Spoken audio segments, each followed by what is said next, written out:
السلام عليكم ورحمة الله وبركاته. ازيكم يا حبايبي، عاملين ايه؟ يا رب تكونوا بخير.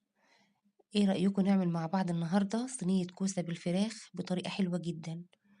ما شاء الله، طعمها وشكلها حلو جدا.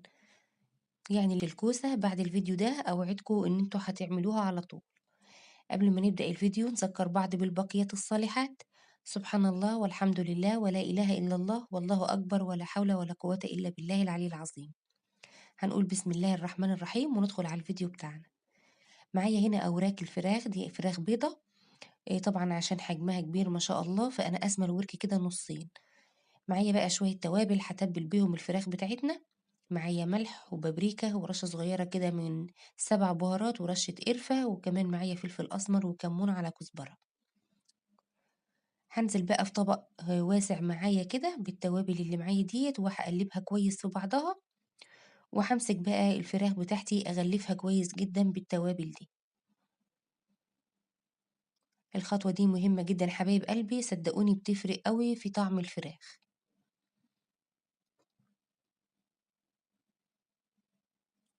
تبّلت بقى الكمية اللي معايا كلّها، هاسيبها بقى زي ساعة كده أو ساعتين على ما أخلّص بقى أي حاجة ورايا، وكمان أكون قطّعت الخضار اللي معايا. جِبت بقى الصينية اللي أنا هادخّلها الفرن على طول، دي هابدأ بقى أشتغل فيها من الأول للآخر. نزلت كده بمعلقة سمنة كبيرة، وأول السمنة بتاعتي ما سخنت جامد، نزلت كده بقطع الفراخ اللي معايا. طبعًا حبايب قلبي النار تكون عالية جدًا، علشان أنا عايزة الفراخ بتاعتي تنزّل يعني تحتفظ بالسوائل اللي فيها، وفي نفس الوقت تاخد صدمة كده ولون دهبي وجميل.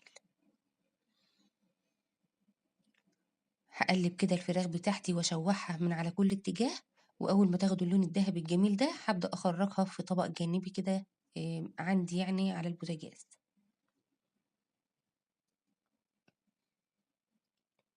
وفي نفس المادة الدهنية اللي معايا وطبعًا كل التوابل بقى اللي نزلت من الفراخ، نزلت كده ببصلاية كبيرة مبشورة.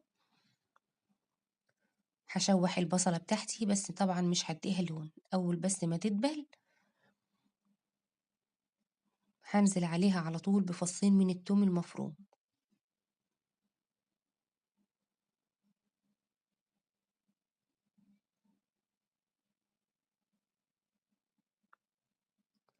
وأول بقى ما أشم ريحة التوم الجميلة ديّة وتطلع بقى ريحة التوم مع التوابل، هابدأ أنزل بالخضار اللي معايا. أنا هنا هاستعمل النهارده كوسة وجزر بس. حابة تستعملي بطاطس أو بسلة كمان ينفع أوي وهتبقى جميلة خالص، بس أنا بصراحة ولادي يعني طالبين منّي الكوسة بس، فأنا هاعملها كوسة يعني وجزر. هابدأ أشوّح بقى الخضار بتاعي وأحط له شوية توابل كده. معايا بابريكا ورشة من الفلفل الأسمر ورشة من الكمون والكزبرة، وكمان هاضبّط الملح. هاشوّح الخضار كويس جدًا علشان طبعًا يفضل محتفظ كده بقوامه ولمّا يستوي ما يتهريش معايا. نزلت بمعلقة كبيرة من صلصة الطماطم علشان تعزّز معايا ط لون الطماطم شوية. شوّحت بقى الخضار بتاعنا كويس جدًا، هابدأ أرُص كده قطع الفراخ اللي معايا. ممكن تستعملي فرخة كاملة، ممكن وراك وصدور، ممكن وراك بس أو صدور بس زي ما تحبي.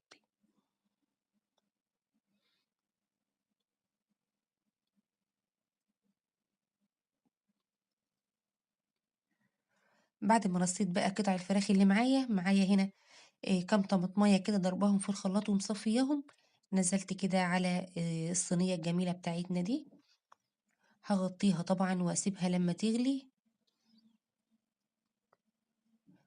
أول ما تغلي معايا هاهدّي عليها النار وأسيبها بقى شوية كده لحد ما زي ما أنتم شايفين كده دخلت في التسوية حوالي 3/4 تسوية. هابدأ بقى آخُدها زي ما هي كده، هادخّلها الفرن على درجة حرارة 180.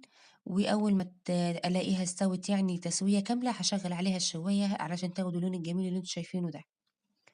خرّجناها بقى من الفرن، رشّينا كده على وشّها رشّة كزبرة. وما شاء الله صينية الكوسة بتاعتنا عاملة صوص جميل كده يتاكل بقى مع الرز الأبيض بسم الله ما شاء الله، أو رز بشعرية، حاجة كده تفتح النِفس. جميلة جدًا ما شاء الله، الخضار بتاعنا مستوي وفي نفس الوقت متماسك كده ومش مهري ولا أي حاجة، والفراخ كمان زي الزبدة ما شاء الله، طعم وريحة ما لهمش حل. أتمنى حبايب قلبي تجربوها، وأتمنى كمان تعملوا لي لايك للفيديو واشتراك في القناة وتفعيل الجرس، وباحبكم كتير كتير قد البحر وسمكاته، مع السلامة.